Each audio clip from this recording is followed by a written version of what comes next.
Jaanuarikuu Soraineni sageduse saates räägime maksudest ja välisriikidesse laienemisest. Ja tegelikult me leppisime kokku, et maksudest me palju ei räägi, nii et vaatame, kuidas meil läheb.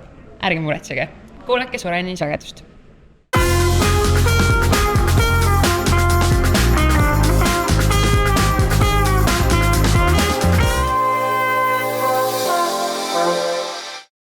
Tere tulemast kuulama järjekordset Soraineni sagedust. Mina olen Maarjo Sõrm, minu paremal käel on täna Heleri, tere! Ja suur rõõm on siin saates näha kahte härrasmeest, minu vasakul käel siis tuntud pillimees, muusik, doktorikraadiga õpetlane, vandeadvokaat Kaido Künnapas, tere! Tere! Ja otse minu ees on siis Montonia kaasasutaja Rasmus Õismaa, tere! Tere! Ma tahaks kuulajale öelda seda, et hetk tagasi me tegime sama asja läbi, aga meil ei record-nuppe vajutamata, nii et see on meil teine katse siis ja väga hästi kusjuures. Ja kusjuures ennem kolmas oli ka koridoris, kui me päriselt kohtusime. Aga lähme siis samamoodi edasi, nagu me 2 minutit tagasi, et Heleri, sul on memo olemas. Et millest me täna siis tegelikult räägime? No jumal tänatud nende märkmete eest tõesti. Tänaseks teemaks on meil päris ambitsioonikas teema nimega välisriikidesse laiendamine, kogemused ja maksuküsimused. Ja nagu tõesti meil plaanis oli, siis kogemuste poole pealt võiks meid aidata Rasmus ja maksuküsimuste poole pealt Kaido. Ja kui lubate, siis ma avakski selle esimese teema ploki, et seda teemat siis hakata kuidagi lahkama. Rasmus, ma tean, et Montonia on praegu Baltikumis, Poolas, natuke Soomes, käis korraga Saksamaal, aga tuli ära. Et võib-olla siis avadki natuke, miks ära tulite ja kust tuli mõte üldse laieneda või natuke seda siis tausta? Ja tead, ma võib-olla natuke hakkan kaugemalt ka, et mida üldse Montonia teeb, eks. Et Montonia pakub makse tarnelahendusi veebipoodidele. Me oleme selline nagu teenus, mida kõik kasutavad, aga paljud ei saa aru, et nad kasutavad. Et võib-olla kui sa oled nime kuulnud ja sa kuskil veebis maksad, siis sul seostub ära, et okei, see on nüüd Montonia. Ja meil on Baltikumis, Poolas on umbes 8000 veebipoodi, kes meid kasutavad. Just hommikul vaatasin, et päris nagu üllatav number oli, et Baltikumi SKT-st me töötleme umbes 1,5%. Et meil käib ikka nagu miljardeid aastas läbi seda raha. Ja jah, õigus. Baltikum Poola on praegu fookusturud, natuke oleme ka Soomes ja küsimuski oligi, et miks üldse laieneda, eks, et kui me mõtleme üldse nagu nendele turgudele, et Baltikumi SKT maht on 100 miljardit vist umbes siin ja kui võtad sinna kõrvale näiteks Poola, mis on siis üksi ühe turuna umbes 6 korda suurem.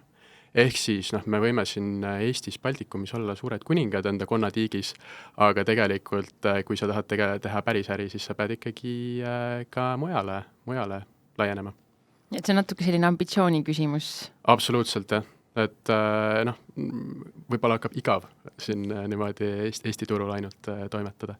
Ma korra küsin, kas ambitsioon oli algusest peale kohe olemas, et day one mõtlesid, et nüüd teeme nii või see on orgaaniliselt kuidagi tekkinud ja kasvanud? No ütleme niimoodi, et vaata, me oleme nagu startup ettevõtte olnud algusest peale, me oleme aastast 2018 tegutsenud, eks. Et ambitsioon on kogu aeg olnud suur, aga need turud on juurde tulnud nagu natukene nagu ka faasidena, et me oleme siin raha kaasanud, me oleme riskikapitali kaasanud umbes 20 miljonit eurot aastate jooksul. Iga kord, kui me oleme suurema raundi teinud, siis me oleme ka siis nagu võtnud uue riigi ette ja siis sinna laienenud. Ma seda Saksamaa näidet kindlasti rahule ei jäta, aga võib-olla ma korra küsin Kaido käest, et selliste laienemisplaanide juures, millal siis nagu meie advokaatidena võiks mängu tulla või millal peaks keegi neid maksuasju hakkama küsima üldse?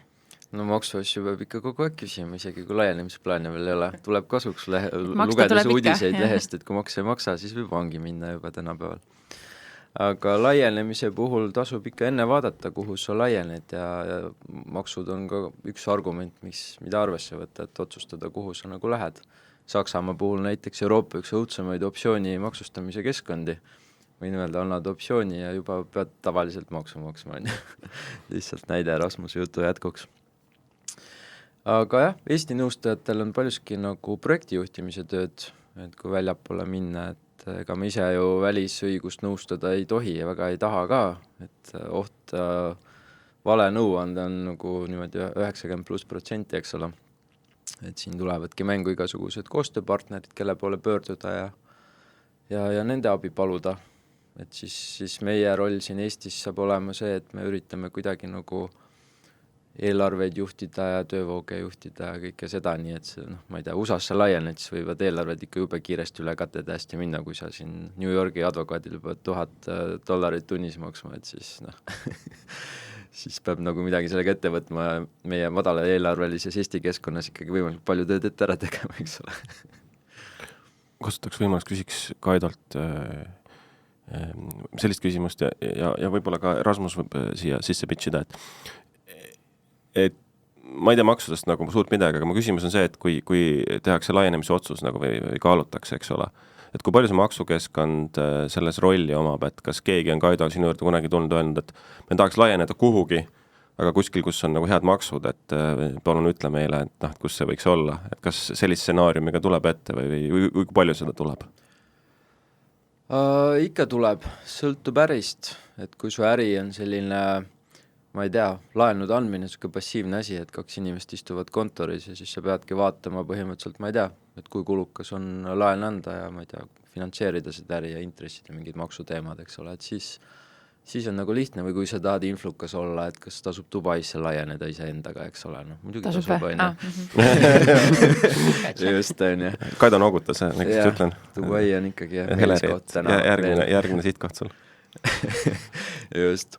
Aga kui me räägime mingisugusest suuremast päris ärist, kus on hästi palju kliente, nagu Montonia näiteks, et siis ma arvan, et maksukeskkond ei ole nüüd see, mis määrab, kuhu sa lähed, et ikka see, kus on klientuur, kus on maksed, kus on konkurentsiolukord siuke, et on õige aeg siseneda ja nii edasi. Jah, pigem on nagu, me ei ole maksude põhjal ühtegi nagu laienemisotsust teinud, sest et anyway on sul laienemisel nagu nii palju kriteeriumi, mida sa hindad, et kuhu riiki siseneda.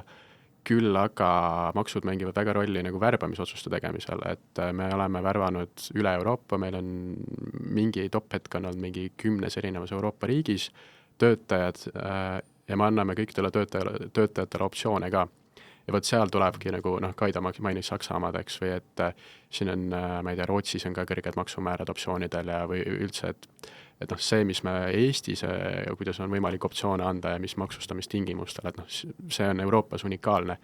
Ja see kõik mängib rolli, et kui sa võtad kõrgepalgalise inimese kuskil, lähetame Saksamaal tööle, üle poole sellest optsiooni nagu tulust läheks nagu maksustamisele, siis tegelikult ta küsib ka suuremat optsioonipaketti. Et teadlikult, et lihtsalt meil enda lihtsam oleks äri ajada, siis nüüd me pigem värbame vähem välisriikidesse või riikidesse, kus meil juba ei ole nagu siis seda presence, et lihtsalt, et enda äri hoida nagu lihtsamana ja et me ei peaks kulutama aega ja raha lihtsalt mingisugusele legal researchile kohalikul turul. Kas see oligi siis see peamine probleem seal Saksamaal, et kohalik maksuõigus või? Mis seal siis juhtus? Räägi natuke sellest. Ei, ütleme niimoodi, et Saksa turg on nagu selline, see on vana Euroopa, eks, et ja meie põhiäri on ikkagi raha liigutamine ja seal tehakse asju ikkagi nagu omamoodi, et hästi palju, ma ei tea, olete Berliinis, Münchenis hiljuti käinud, hästi palju on ikkagi nagu sularaha makseid. Või sularahaga maksmist, eks, et seda me oleme näinud. Siis seal on, ma ei tea, kas te mäletate, kunagi olid need Antila kataloogid Eestis, eks. Mäletan. Saksamaal on see veel täiesti tavaline, et kataloogi teel tellitakse nagu endale nagu online siis nii-öelda asju, eks, ja siis kuller tuleb sulle selle kaubaga kohale ja on isegi seda, et siis sa maksad kullerile sularaha siis kui ta nagu kohale tuleb, et seal on nagu siuksed nagu toote küsimused, et kus me nägime, et meil ei ole nagu nii suurt nagu siukest overlapi siis nagu meie olevate toodetega, et kui me tahame ikkagi nagu Saksa poele kõike seda korraga pakkuda, siis seda üles ehitada oli nagu palju.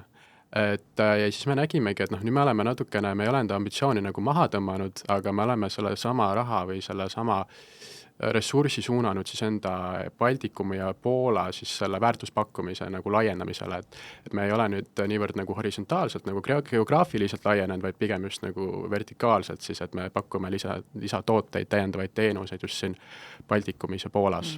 Aga ütleme, geograafiline ambitsioon kindlasti ei ole ka maha raugenud, et tuleb ka neid riike juurde. Ja olete valmis siis need väljakutsed vastu võtma, et et meil nagu Baltikumi võib-olla tõesti tunned juba, on ju, aga et just see vana Euroopa tegelikult tundub küll selline paras pähkel. Absoluutselt, aga see ongi teisalt on nagu lahe, et iga riiki sisenemine on nagu täiesti uue nagu maailma õppimine, et on küll, et Euroopa Liit kuidagi üritab kõiki seda turgu ühtlustada, aga reaalsus on ikka, et on keelebarjäärid, on kultuurilised barjäärid, et see on lahe kogu aeg avastada midagi. Kaido, kusjuures enne me rääkisime sellest koostöövõrgustiku või sellise projektijuhtimise pakkumisest, et selle kultuuriliste erinevuste puhul just natuke võib-olla peatud, et oled sa siis ka seda täheldanud, et Poola bürooga tuleb niimoodi suhelda ja ma saan, et USAs tuleb ikkagi näpuga ärga ajada, et see eelarve lõhki ei läheks või mis need sellised naljakad lood on? Klientidele pole pigem naljakad olnud, et tavaliselt need kultuurilised eripärad viivad selleni, et kas midagi läheb kalliks või midagi võtab kaua aega ja nii edasi, eks ole. Aga nii on, et näitena tuua, et me ühele kliendile tegime, vaatasime, kas me saame teha talle optsiooniplaani töötajatele, kontraktoritele vist kuskil 10 riigis või, USA-st kuni mis iganes Aasia riikideni välja, eks ole. See oligi väga erinev, et Hispaania nõustajatelt sa tead, et sa pead natuke kauem võib-olla vastuseid ootama, et see võib olla küll selline naljakas mõelda, et seal ongi manjana kultuur, aga seal ongi manjana kultuur, eks ole, et isegi õigussektoris. USA-st pead arvestama, et sa saad alati vastuse, mis on hästi pikk ja põhjalik ja räägib kõikidest nendest miljonist reeglist, mis neil on ja sellist täpset lahendust saada on nagu lihtne. Et see õpetab ka seda, et see õpetab meile klientide valu, et mul on see hästi hea kogemus olnud, et kui ma USA-s saan näiteks selliseid pikki pullasid, mida ma üldse ei taha, ma tahaks nagu jah või ei, on ju. Ja siis klientidele siis tead, et järgmine kord saada mingi pika memo, siis mõtled, tegelikult see on hullult nõme, tegelikult ta tahab juba vastust saada. Et seda on see endale hästi palju õpetanud. Ja Aasiast on kusjuures kõige kiiremini vastatud tihti Singapur ja nii, et seal on väga professionaalne keskkondale, kus toimetada, et saad oma lühikesed jah, ei vastused kiiresti kätte. Ja mõnest riigist võidki ootama, nii et igasuguseid kogemusi on. Et me oma maksutiimiga oleme ühes võrgustikus nimega VTS ja meil on siin 100+ riigis inimesed olemas, et kui on nagu abi vaja, siis meil on kuhu kirjutada. Aafrika, Ladina-Ameerika, Põhja-Ameerika ikka nagu kaetud. Aga jah, kogemusi on alati väga erinevaid, sest inimesed ja kultuurid ongi erinevad. No väga huvitav. Ma võib-olla siis võtaks ikkagi voli, et justkui liikuda teise teemagrupi juurde natuke, mulle meeldib selline struktuur ikkagi, milleks võiks olla selline reaalsus versus ootused, et me natuke juba tegelikult rääkisime teie kogemuslugudest, on ju, aga et äkki vaatame siis natuke rohkem otsa, et mis siis, võib-olla ma pöördungi Rasmus esimesena sinu poole, et mis siis osutus näiteks laienemiste puhul, ja siin me ei pea enam selle vaese Saksamaaga jändama, et mis siis nagu osutus keerulisemaks, kui alguses näiteks tundus või äkki hoopis oli kõik lihtsam, kui sa kartsid? Vaata, oleneb nagu väga riigist, et see Soome näide, et oleme, ütlesid alguses, et oleme ka aktiivsed nagu natuke Soomes, nii ongi, et me ei ole Soomes aktiivselt midagi nagu arendanud juba mitu aastat, aga nagu ikkagi miljonid käivad seal iga kuu läbi. Et mõned asjad tulevad nagu loomulikul teel, et ega seda Eesti-Soome overlapi on palju ka. Aga ma ei tea, on ikka nagu kultuurilisi nagu šokke on ka, ma käisin paar aastat tagasi, ma käisin Poolas ühel mingi finantskonverentsil ja siis kutsuti paneeli, ütlesin, et okei, davai, ja see oli mu üks kõige halvemaid kogemusi, et seal oli niimoodi, et me istusime 5 paneelis üldse, ma ei tea, 3+ inimest paneelis on juba error, eks. Ja kohale jõudes ma saan teada, et paneel on poola keeles. Poola keelt ma ei räägi muideks. Ja siis mulle tehti sünkroontõlge kõrva, sünkroontõlge oli umbes mingi 30 sekundit hiljem hästi halvas inglise keeles ja see ei kuulnud mitte midagi. Ehk siis ma pidin lihtsalt paneelis olema niimoodi, et mul oli nagu 0 infot, millest räägitakse. Ja ma lihtsalt pidin oma nagu mingit agendat nagu siis kuidagi võib-olla rääkima. Ja siis mul üks kolleeg poolakas, kes istus samal ajal publikus, pärast rääkis siis, et minu kõrval oli siis nagu üks siis mingisugune Poola regulaator, ma ei mäleta, mis asutusest ta oli, aga ta ema ütles umbes siukse lause, et et meie tahame ikkagi neid Poola nagu kohalikke fintech, et meie neid välismaa omasid ei taha.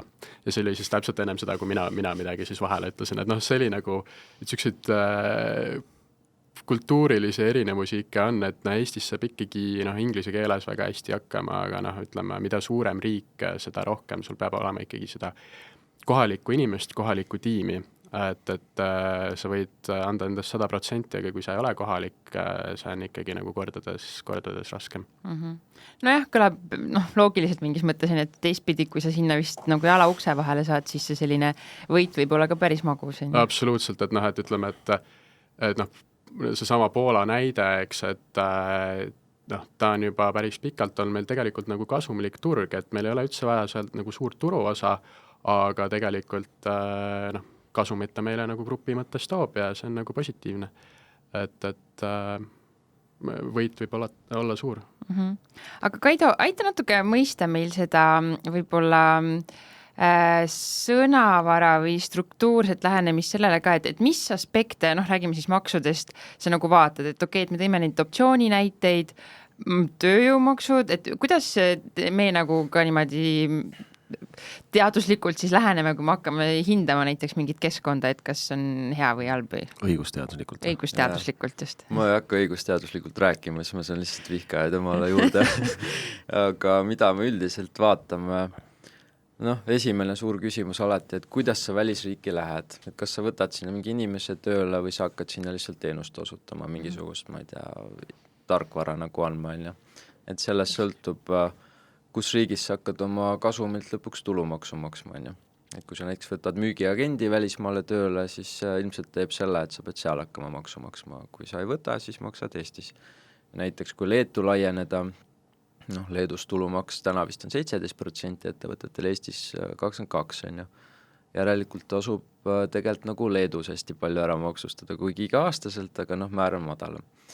Et seal on omad detailid, mis jälle mängivad, et selliseid asju vaatame, käibemaks on muidugi alati hästi tore, eks ole, et kust tuleb käibemaksu maksa, mis on maksustatav üldse, kuidas sa sisendit maha saad. See on selline, nagu üks käibemaksuteadlane ütles midagi sarnast, et käibemaks on sama huvitav nagu surm, eks ole, ei ole midagi väga põnevat, aga ta on hästi oluline teema.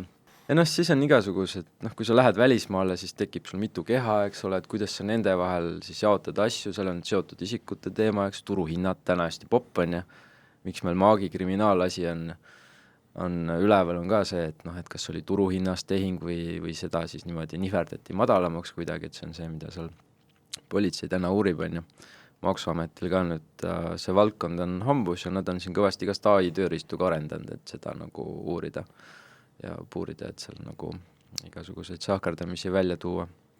Ja siis on tööjõumaksu teemad muidugi, et kui sa võtad välismaal kellegi tööle, et kus sa siis maksma hakkad makse, kuidas sa optsiooniplaanid näiteks teed, kuidas sa motiveerid töötajaid. Ja siis on igast kohalikud põnevad teemad, millega tegeleda, et ma ei tea, lähed Ukrainasse, siis on küsimus, et kas sa pead seda sõjamaksu või kuidas iganes nad seda nimetavad ja maksma. Aafrikasse lähed, siis teatud riikides on niimoodi, et kui sa maksudega võlgu jääd, siis tullakse sulle, pannakse suurelt sinu kontori ukse peale silt maksuvõlglane ja seda enne maha ei tohi võtta, kuni siis maksuvõlg on tasutud. Ja see on karistatav näiteks, et näiteks mõnes riigis pead selliste asjadega tegema. Seda kuulsin Bolti käest kusjuures. Ja nii edasi. Tuleb teada ikka seda kohalikku turgu tegelikult päris hästi, et võib-olla mingid asjad ei taipakski. Jah, et kus võetakse ikka käsi maha, kui sa võlgu jääd, sest seda tegelikult tasuks nagu ette teada või kus sul firma autol pannakse kleeps peale, et sa oled maksupettur, kui sa sõidad firma autoga, nagu on menetlus või hea teada, eks ole. Eriti võib-olla kuulajad, kes YouTube'is meid ei jälgi, siis Kaidol ongi käsi katki ka praegu, et kui see nüüd kusagile panti läheks, siis... Tähendab, ma olen maksud ausalt kõik ära maksud igal pool, igaks juhuks ütlen, et see ei ole selle pärast. Aga võib-olla Rasmus, meil küll see esimene saate poole aeg hakkab vaikselt nagu kokku saama, aga kas sul tuleb veel mõni selline juhtum meelde natuke sarnases kastmes, nagu Kaido rääkis, et mingi selline kohalik eripära, et ma saan, et sul oli seal Poolas selline natuke ebameeldiv paneeli kogemus, seda ei sovi kellelegi, aga äkki on mingi positiivne näide ka? Väga hea küsimus, ma nagu paar näidet mõtlesin kohe ära. Vaata, seal ongi näiteks, kui me Leetu laienesime, siis oli ka, et üldse nagu välismaale värbamine on nagu päris keeruline ja siis meil oli üks siuke juhtum näiteks, et värbasime ühe inimese tiimi, päris pikk värbamine oli ja siis esimesel tööpäeval ta lihtsalt teatab meile, et davai, et ta ikkagi ei tule tööle. Et seal tulebki nagu arvestada, et ma ei tea, Eestis nagu vist sükest asja väga ei tehta, et ma olen kuulnud küll sükseid lugusid, et tullakse tööle, esimene päev ollakse vähemalt ära ja siis viisakusest, eks, et need värbamise teemad on nagu kõige rohkem on sükseid nagu juhtumeid, aga tead, ma mõtlesin, et vaata Montonio puhul on natukene nagu see laienemise inception, et me võime rääkida nagu, kuidas meie oleme laienenud, aga on top of that on nagu see, kuidas meie kliendid laienevad läbi meie, eks. Et me pakume makse- ja tarnelahendusi ja me pakume neid kõikidele enda turgudele ja me pakume neid siis lokaliseeritult. Ja võt, seal me oleme näinud enda klientide puhul küll, et kuidas nad on üritanud hakata müüma mingitele uutele turgudele, eks, ja siis mis juhtub on see, et nad jätavad asja nagu täiesti lokaliseerimata, teevad Google Translate'iga tõlked ära ja lihtsalt panevad nagu meeletut raha, aga lihtsalt müüki ei tule, sest et keegi ei taha osta, see tundub nagu mingi AI scam, eks.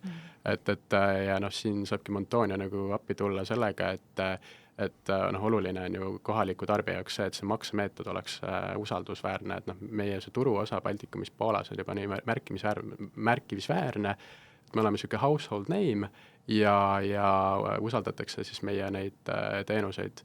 On top of that on sa tahaksid ka tegelikult ju tagada seda, et sinu tarne oleks kaetud, et sul on kõik kohalikud tarnelahendused, et ka seal oleme me enda põhiturud kõik ära katnud, pluss siis lisaks saab Montonio kaudu ka pakke saata üle 20 Euroopa riiki. Et, ja sama on ka maksetega, et makseid, kaardimakseid saab vastu võtta globaalselt meie kaudu. Peaaegu kõikidest riikidest, ütleme Põhja-Koreast ja võib-olla Süüriast ei saa, eks, aga mujalt ikka saab. No nii, ma arvan, selle akordiga võib väiksele pausile minna. Kuulate Soreneni sagedust. Täna on meil siis külas doktor Kaido Künnapas, Rasmus Õismäe Montoniost.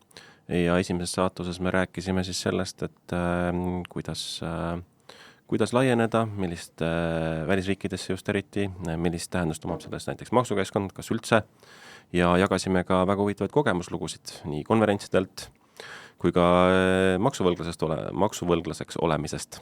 Et tulge kuulake siis pärast pausi edasi.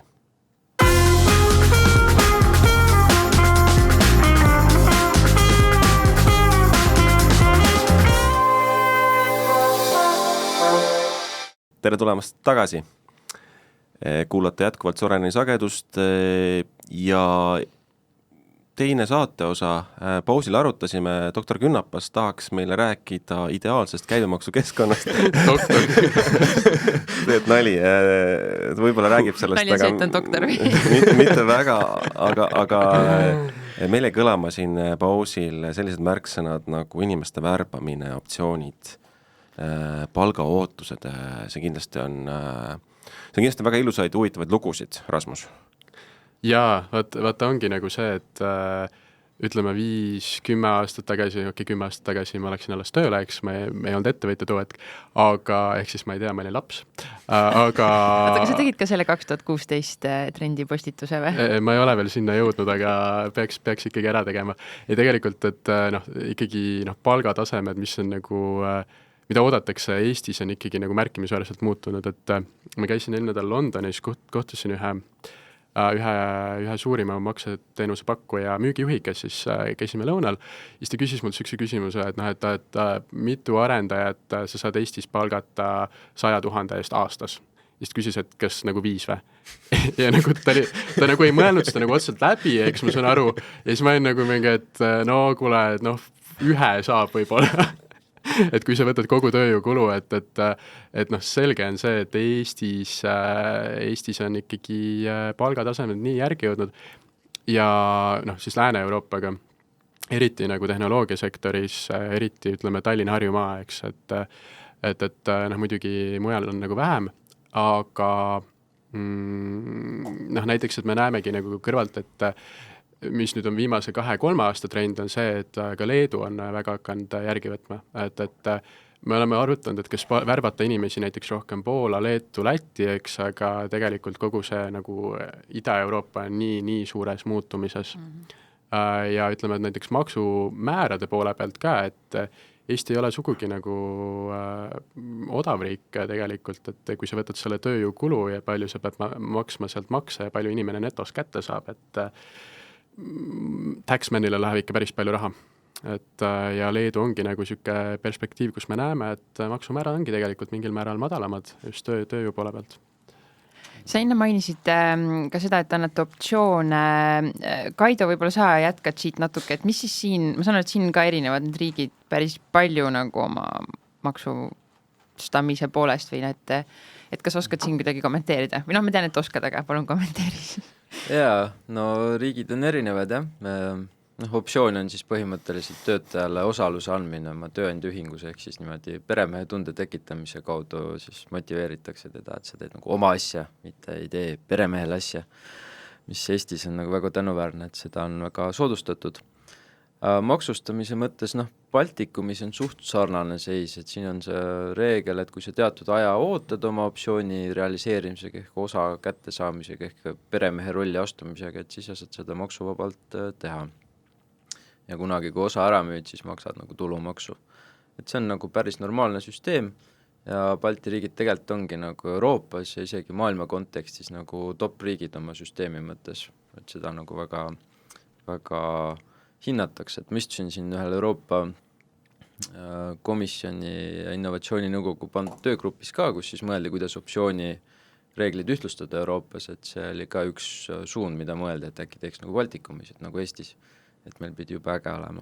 Kuule, aga Kaido, mis sa arvad, et siin Davosis von der Leyen announce'is selle EU Inc.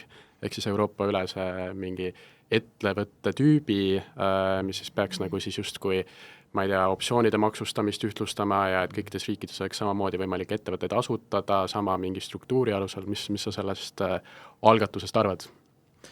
No ühtlustamine on tore, et siis on lihtne minna teistele turgudele. Aga tuleb sealt nagu hea nahk või tuleb Euroopa Liidule omaselt niisugune kompromisside meri nagu? Ei ole meeldinud nagu? Ei, no need reeglid on alati üks suur kompromisside meri, et meie optsioonireeglid läbi arutades ka lõpuks, mis ettepanek läheb parlamenti, ma saan aru, see saab olema ka üks suur kompromiss ja palju nendest head nahka tuleb, ma ei tea. Aga mis meil siin nii erilist siis on? See on ikka väga eriline selles mõttes, et Eestis sa annad optsioone, sa sõlmid optsioonilepingu ja lõpuks töötaja maksab sealt tulumaksu ainult ja ta maksab seda siis enda osa müügi hetkel, eks. Ja nüüd on riike, kus sa maksad full tööjõumaks, tulumaks, sotsiaalmaks, kõik maksud, näiteks selle osaluse kätte saamise hetkel. Aga sa saad selle osa kätte, eks, aga kui seal ei ole ostjad sellele või sa ei taha seda müüa, on sul, ma ei tea, miljonise optsioonipaketi pealt järsku 500 000 taskust võtta, et lihtsalt maksud ära maksta, eks.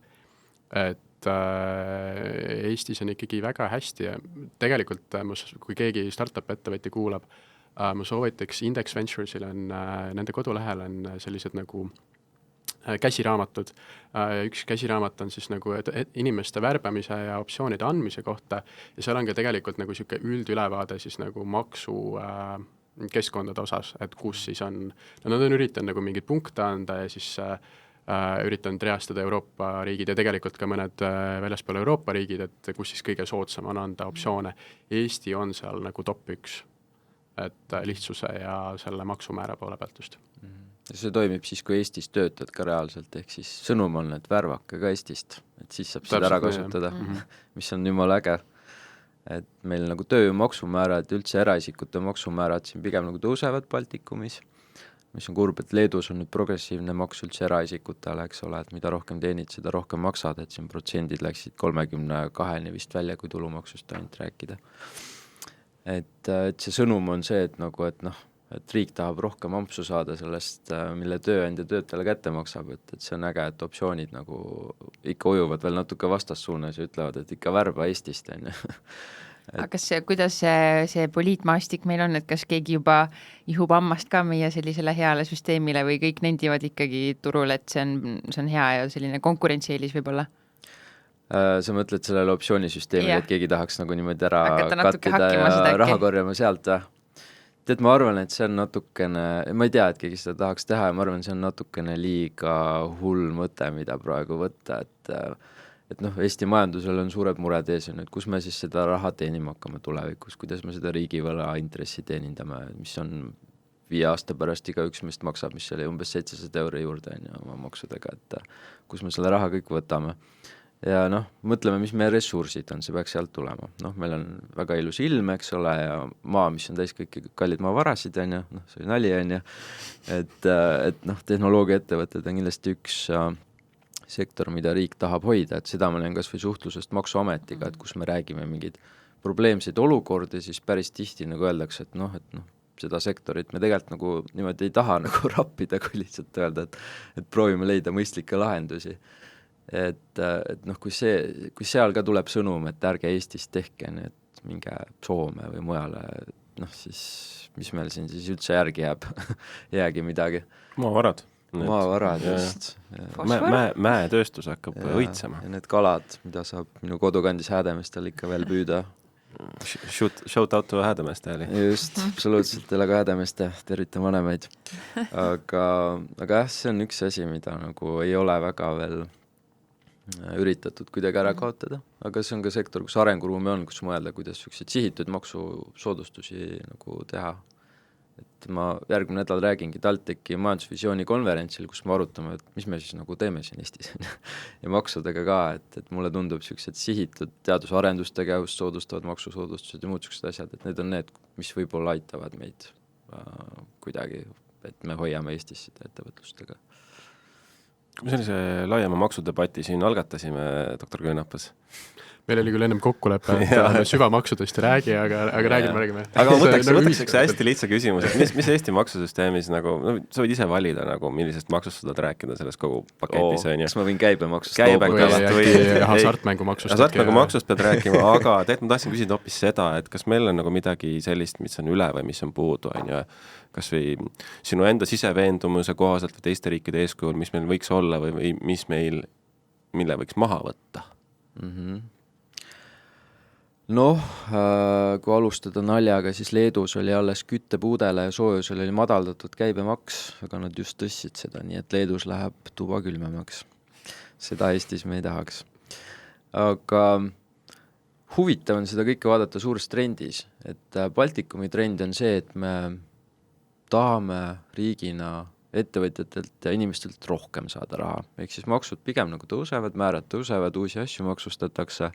Läti on tagasihoidlikum tõstmaks, Leedu on päris tubli, et tõstab kõiki määrasid, mis vähegi tõsta saab. Suhkrumaksu kehtestasid ka, palju õnne. Juba kuulsin, et nad hakkavad arutlema teemal, et millal joogijogurt muutub söögijogurtiks, sest üks on maksustatav ja teine mitte. That's gonna be cool. Et noh, sükseid asju ei maksaks võib-olla teha, et me loome nagu hunniku vaidlusi lihtsalt uue maksuga. Mina vaidluste advokaadina selles mõttes, noh, olen kahtleval seisukohal. Just, et juristile alati hea, on ju. Skandinaavia trend on nagu vastassuunaline, et seal pigem vähendatakse ettevõtte maksumäärasid, tulumaksust rääkida. Seal näiteks tehakse esmatarbekaupa näiteks toitu kättesaadavaks seeläbi, et siis käibemaksumäära vähendatakse. Nii Soome kui Rootsi vähendavad makse, mis kehtivad siis välistööjõu sisse toomisele, ehk nad tahavad välistööjõudu rohkem sisse tuua, soodustada seda. Kas meil mitte ei olnud ka vahepeal selle üle arutelu, aga see kuidagi ikkagi võib-olla osad poliitikud siis matsid selle... No ja vaata, see on nii nagu controversial teema, et kogu see immigratsiooni teema, aga no vaata, näiteks ongi Holland, Amsterdam, UK, London, neil on ka pikalt olnud ikkagi need maksuskeemid, et kui sa tood sisse nagu kõrgepalgalise töötaja, siis ta saab ikkagi päris pikalt maksuvabastust, eks. Ja ma arvan, see on ka üks põhjus, mis on võimaldanud neil nagu muutuda selliseks kõrgelt kvalifitseeritud ju haabiks nagu. Et võib-olla asi, millele mõelda. Et mis me siin teadmistepõhises majanduses siis teeme, et Pärnumaa kaladega me ju jõukaks ei saa, me vajame inimesi ja öösid, eks ole. Shout out to Pärnu siis siit. Tervitan jätkuvalt vanemaid. Okei, väga huvitav, kusjuures sellel samal teemal, Rasmus, äkki sa mõtiskled ka siis juurde, et natuke, Kaido tegi sellist nagu turgude võrdlus natuke või mis need suunad on, aga kuidas sa siis ise ka tajud neid erinevaid turge, et nagu mis siis need teie näiteks klientide ootused on või kuidas neil läheb ja mis see selline nagu talk of the town on kuidagi? ja et hästi huvitav ongi nagu see, et Eesti, statistiliselt on ka näha, et Eesti ma ei tea, kõik jaekaubandus, kõik tegelikult nagu natukene on siin niisuguses paigalseisus, et mahud ei kasva ja näiteks Läti, Leedu on hoopis teises suunas, et majandus nagu, eriti Leedu tegelikult, et majandus kasvab, majandus õitseb, Poola samamoodi, et võib-olla ongi siis, ma ei tea, Eesti kaupmehel mõttekas vaadata ka nagu välisturu poole, et sest et ütleme, et turg on paigalseisul, konkurente on sama palju, et kus see kasv siis tuleb, et keegi peab pankrotti minema, keegi peab, et teine saaks enda turu osa suurendada, eks. Et seda on kindlasti näha, et ja meil on need käibemaksu teemad siin olnud maksumäära tõstmised, tulumaksumäära tõstmised, eks. Et tundub, et inimene natukene ikkagi Eestis on tagasihoidlikuma ostujõuga, et jah, mõelda siis välismaale laienemisest ikkagi endiselt. Mis on huvitav siis samas, kui vaadata, kuidas meie need teatripiletid lähevad, et siis see nagu, väga huvitav, jah. et see paradoks meil ikkagi säilib vist, et ma ei tea. Kuidagi tuleb ikkagi elada. enne oli ütlus, eks ole, maksudest ja surmast, mis on kindlad, et minu arvates Eestis on veel 2 asja, mis on täiesti kindlad. Üks on see, et Linnateatri pileteid ei saa ja teine on see, et padaliväljakuid ka ei saa. Raske elu meil siin ikka. Aga võib-olla vaatakski natuke nagu tulevikku ka, Kaido, mida me siis, Maarja natuke avas seda teemat, aga mida siis oodate, et aasta 2026 Eesti maksud, et mis siis tulemas on või mida kartma peaks, et äkki saad kohe Rasmusele kui ettevõtjale siin öelda? No lubati maksurahu. Lehest võime lugeda maha jooksmisi. Kas tuleb ka või? Arvad, et läheb nii? No maksurahu, ma arvan, et maksumäärasid nüüd ei puuduta see aasta rohkem, tahaks loota. Välja öeldud üks kord siis, kui parandatakse ära hasartmaksu. Jah, et hasartmängu maks kaotati kogemata ära kaughasartmängule, et see vist nüüd pannakse ikka tagasi, ma saan aru.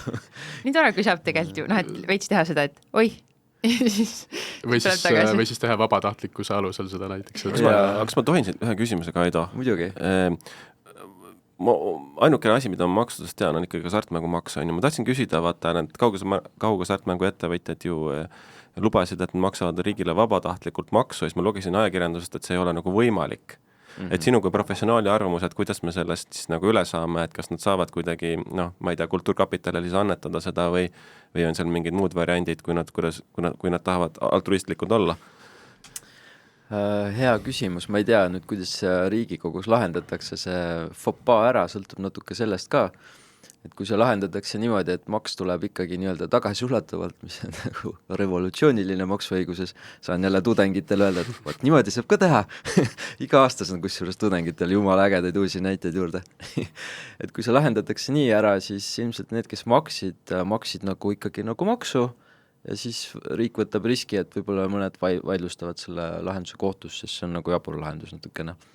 Aga kui see läheb nüüd nii, et see tehakse seaduse vastuvõtmises korda, ehk siis kui nüüd ükskord seadus Riigikogus muudatud kujul läbi käib ja siis hakkab see hasartmängumaks jälle kehtima, siis tõsi on, et kui sul maksu pole kehtinud, sa ei saa maksu isegi, kui sa vabatahtlikult tahad seda teha, et siis küll riik selle nüüd vastu võtab, et keegi ei oodanud sellist auku eelarves, ma kujutan ette, aga ju see siis kuidagi annetuste või muul sellisel kujul lahendatakse. Aga annetusega kaasnevad siis täiendavad kulud ka annetajale või?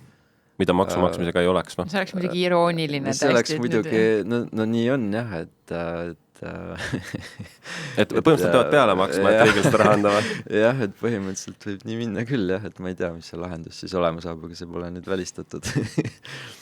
Siin on ikka niisugust head tahtlikkust oodatakse nagu sellelt sektorilt.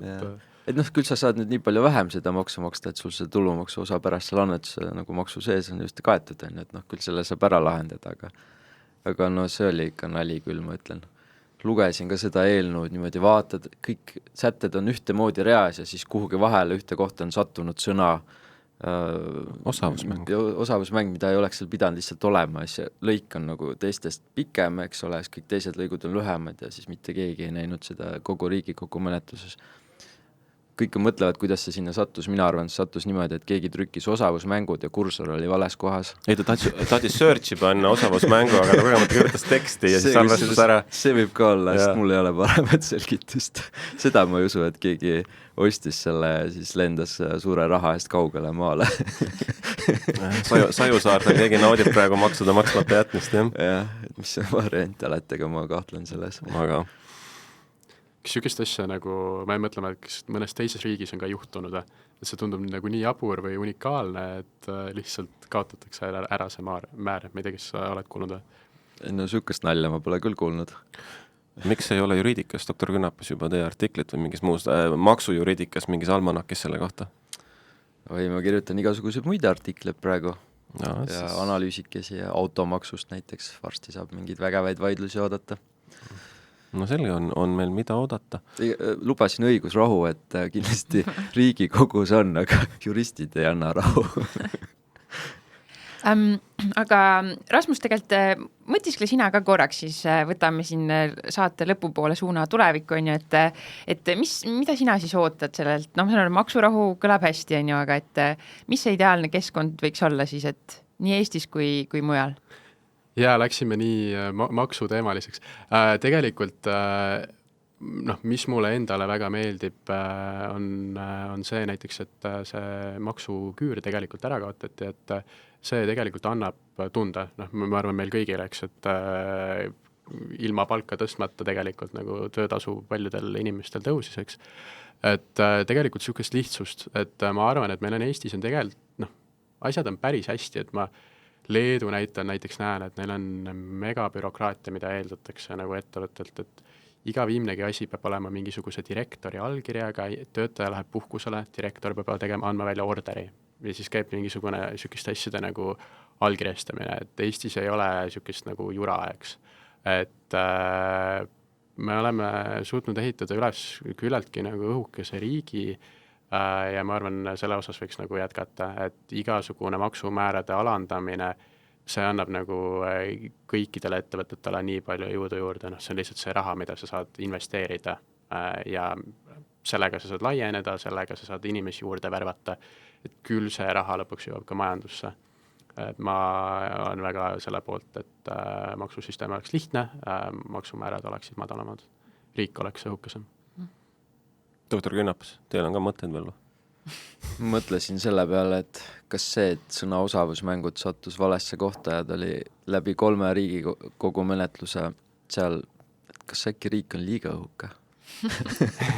Kellegi silmad olid puudu.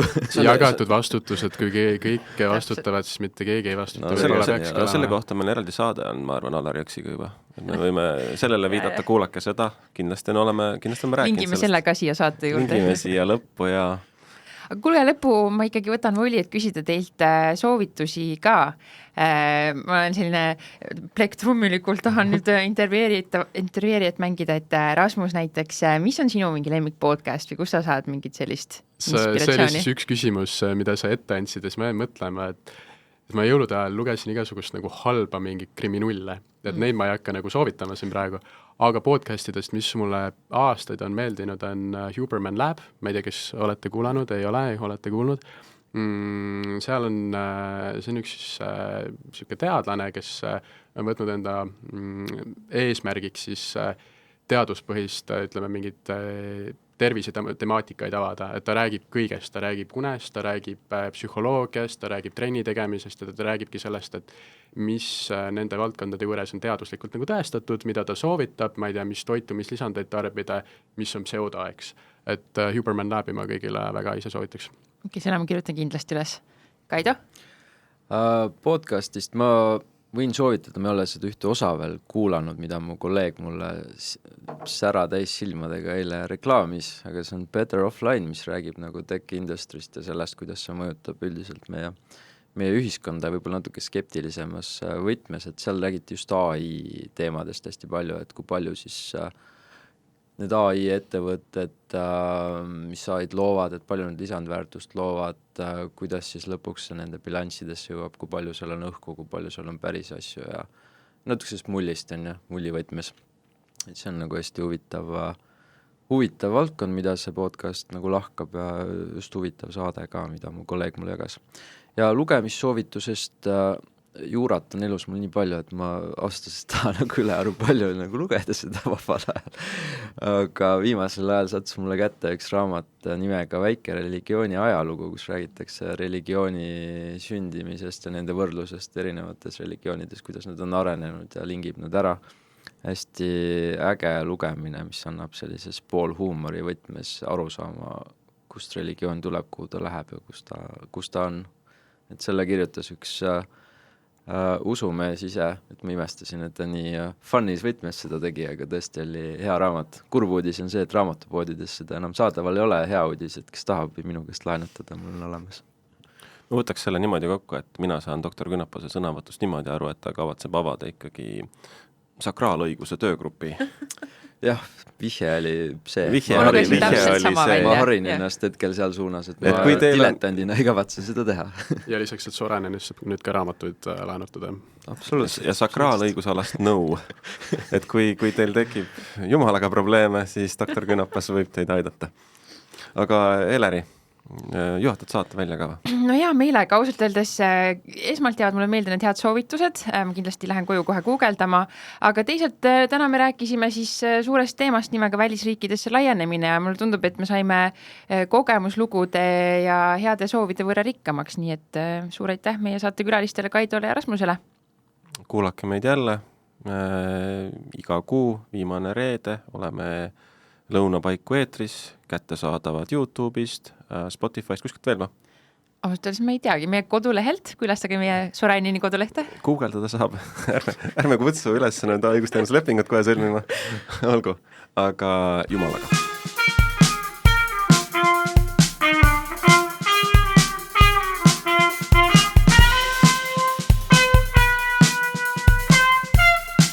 Soraineni sagedus, mitu arvamust, üks eesmärk.